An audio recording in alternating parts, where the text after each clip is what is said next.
আলাইকুম, welcome to back Faiz Ahmed. সবাইকে স্বাগতম জানাচ্ছি নয়পাড়া চা বাগানে। সো দর্শক, আপনারা দেখতে পাচ্ছেন আমি এখন আছি আমাদের নয়পাড়া চা বাগান, যেটা রতনপুরের দিকে অবস্থিত। তো এখন বেলা কয়টা বাজে? 5টা বাজে, ঠিক আছে। তো আজকে নয়পাড়া চা বাগানে অনেকদিন পর আসলাম, যেহেতু আজকে একটু ফ্রি ছিলাম, তো একটু মনটা চাচ্ছিল যে চা বাগানে একটু ঘুরি। যখন মনটা খারাপ থাকে তখন কিন্তু চা বাগানের উদ্দেশ্যে একটু উদ্দেশ্য রওনা হই, কারণ চা বাগানটা অনেক সুন্দর। কারণ আমার পিছনে যে ব্যাকগ্রাউন্ডটা দেখতে পাচ্ছেন, এটা হচ্ছে চা বাগানে এখন নতুন কুড়ি দিয়েছে। কারণ এই সিজনে কিন্তু চা বাগানের একবার সঠিক মৌসুম। এই সময় চা বাগানের শ্রমিকরা কিন্তু চা বাগান পাতাগুলো সংগ্রহ করা হয়। আমার পিছনে দেখতে পাচ্ছেন এই অংশ জুড়েই কিন্তু চা বাগান। আমরা অবশ্যই জানি, আমরা সিলেট নিয়ে আসলে সবসময় আমরা প্রাউড ফিল করি। কেন প্রাউড ফিল করি?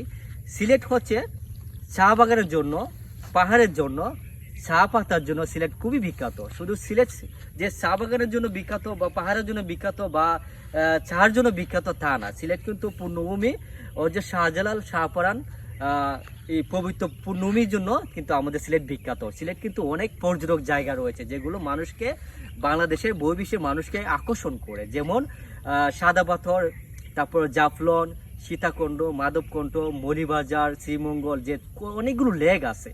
এই লেকগুলো কিন্তু আমাদের আকর্ষণ করে সবসময়। তো এই লেকগুলো দেখার জন্য বহির্বিশ্ব থেকে, বাংলাদেশের অনেক প্রান্ত থেকে মানুষ আসে এই সিলেটে আগমন করার জন্য, সিলেটকে এক্সপ্লোর করার জন্য, ভিজিট করার জন্য, ভ্রমণ করার জন্য। তারা কিন্তু একমাত্র সিলেটকেই প্রথম সিলেকশন করে নেয়।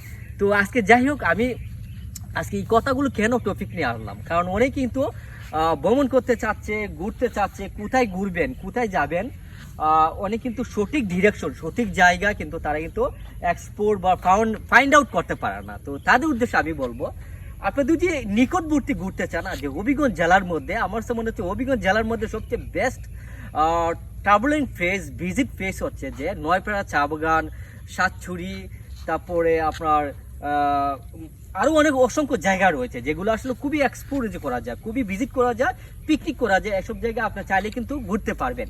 তো আমি মনে করি আপনার যারা হবিগঞ্জ জেলার ভিতরে আছেন, আপনারা কিন্তু আপনার নিজ জেলাটাকে আগে ভালো করে দেখেন, নিজ জেলাটাকে আগে উপভোগ করেন, যে নিজ জেলার ভিতরে কী কী সুন্দর জায়গা আছে, কোন কোন জায়গায় গেলে আপনার পরিবারকে নিয়ে, আপনার নিজেকে নিয়ে, আপনার বন্ধু বান্ধব, আত্মীয় স্বজনকে নিয়ে একটু ঘুরতে পারবেন ফ্রি টাইমে, অবসর টাইমে। কারণ আমরা কিন্তু বাংলাদেশের মানুষের অধিকাংশ কিন্তু ব্যস্ত থাকে, যারা চাকরি করে, ব্যবসা করে, তারা কিন্তু ব্যস্ত থাকে বেশিরভাগ। কেন ব্যস্ত থাকে? কারণ ব্যস্ততা এমন একটা জিনিস মানুষকে কিন্তু ডিমোটিভেট করে ফেলে, মানুষকে কিন্তু ফ্রাস্ট্রেটেড করে ফেলে, হতাশ করে ফেলে। আপনার যখন ব্যবসা করতে করতে করতে ব্যবসাতে আপনার কিন্তু একসময় দেখা যায় আপনার মেন্টালিটি বা আপনি একটা একসময় হতাশ হয়ে যান।